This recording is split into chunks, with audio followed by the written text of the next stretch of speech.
एक सज्जन कह रहे थे माँ बाप में क्या अंतर है, माँ बाप। हमने कहा ये आपका उच्चारण ही अंतर बता रहा है। जब हम कहते हैं माँ तो मुंह खुल जाता है, जब बोलते हैं बाप तो बंद हो जाता है। जिसके आगे बालक का मुंह खुल जाए वह माँ है, और जिसे देखते ही बंद हो जाए वह बाप है।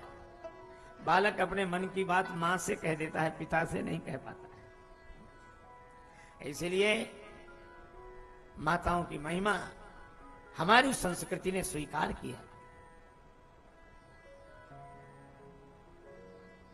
एक सज्जन ने कहा कि माताओं की अगर इतनी महिमा है तो इनके लिए इतने नियम क्यों बनाए गए?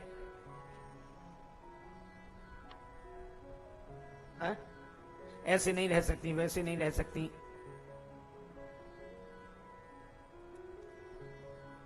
पिता के सानिध्य में रहे बाल्यावस्था में, युवावस्था में पति के सानिध्य में रहे, वृद्धावस्था में पुत्रों के संरक्षण में रहे। ये क्यों नियम बनाए? क्या इन्हें इतनी भी समझ नहीं है कि अकेली रह सकें, स्वतंत्र रह सकें, समझदार हैं, विवेकवती हैं? अरे भाई, ये नियम इसलिए नहीं बनाए गए। उन नियमों का अर्थ समझिए। आप ऐसे सोचो कोई विशेष व्यक्ति अभी यहां आ जाए या आप उसे बुलाएं तो अपने प्रोटोकॉल के बिना नहीं आएगा। उसके नियम रहेंगे कि नहीं? उसके जो अधिकारी होंगे उनसे पूछकर ही वह कहीं आ जा सकता है, तो बराबर उनके संरक्षण में रहेगा कि नहीं? विशेष व्यक्ति के लिए नियम होते हैं, और मुझे लगता है कि भारतीय संस्कृति ने माताओं को विशेष समझा है, इसीलिए इनके लिए नियम लगाए हैं।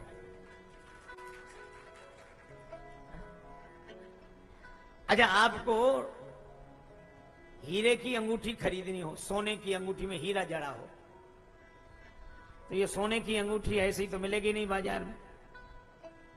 कोई टोकरी में रखकर तो बेचेगा नहीं कि ले लो अंगूठी। अंगूठी लेने के लिए आपको विशेष बाजार में जाना पड़ेगा, और बाजार में विशेष दुकान पर, सर्राफा बाजार में जाकर जब सर्राफ की दुकान पर जाएंगे और सोने की अंगूठी मांगेंगे तो वो कहेगा भीतर आओ।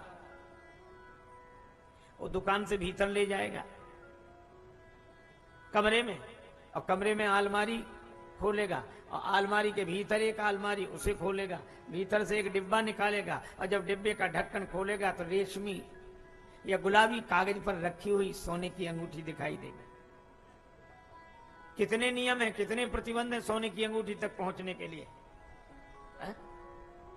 अच्छा, अब एक बात और देखो आप, ये गल्ला मंडी में जहां लोग गल्ले का व्यापार करते हैं, धान गेहूं, वहां हमने देखा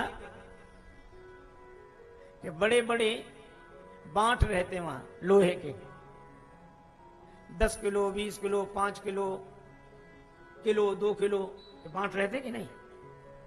तो दुकानदार अपनी दुकान बंद कर रहा था शाम को, तो उसने 10 किलो 20 किलो की बांट बाहर ही छोड़ दिए। तो हमने उससे कहा कि ये बांट भीतर क्यों नहीं रखते हो, दुकान बंद कर रहे तो बाहर क्यों ना करे हो? तो उसने कहा कि महाराज लोहे के बांट है, इनका क्या, पड़े रहने दे।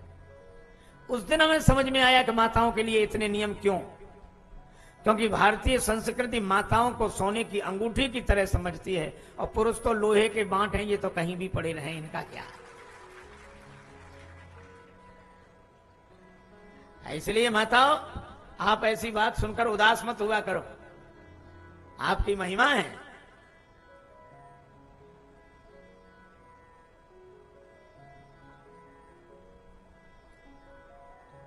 एक पंक्ति बार बार कही जाती है, ढोल गमार शूद्र पशुनारी सकल ताड़ना के अधिकारी।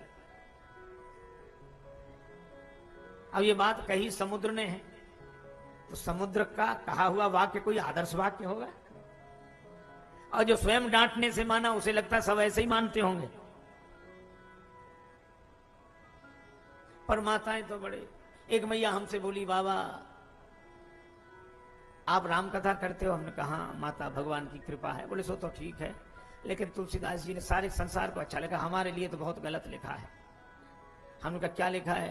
का ढोल गंवार शूद्र पशुनारी सकल ताड़ना के अधिकारी। हमने कहा मैया अब तुलसीदास जी महाराज तो लिख कर चले गए, उन्होंने, अब तुम भी रो और हम भी रोएं।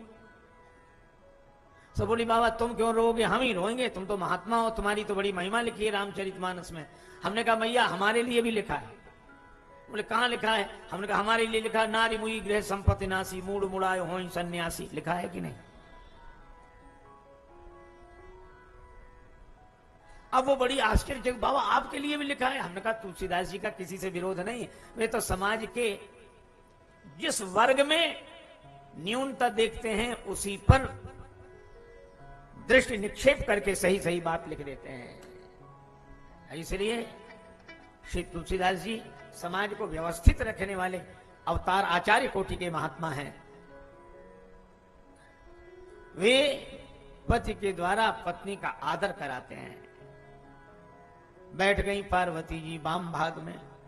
अब शंकर जी को देखा,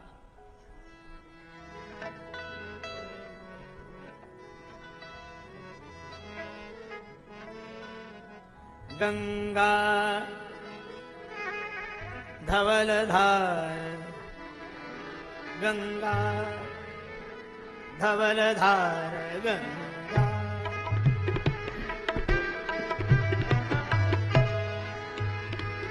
गंगा धवल धार, धार धार धार, गंगा गंगा गंगा धवल धार,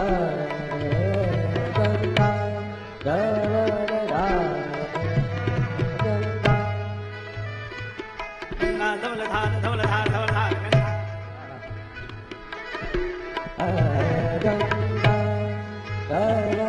धार, धवल धार, धवल धार, गंगा धवल धार,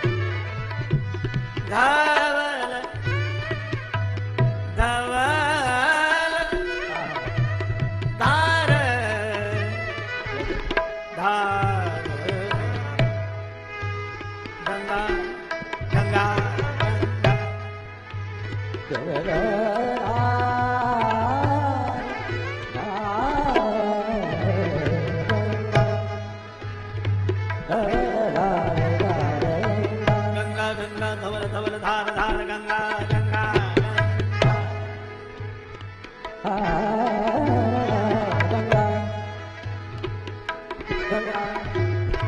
गंगा गंगा धवल धार, गंगा धवल धार, गंगा धवल धार।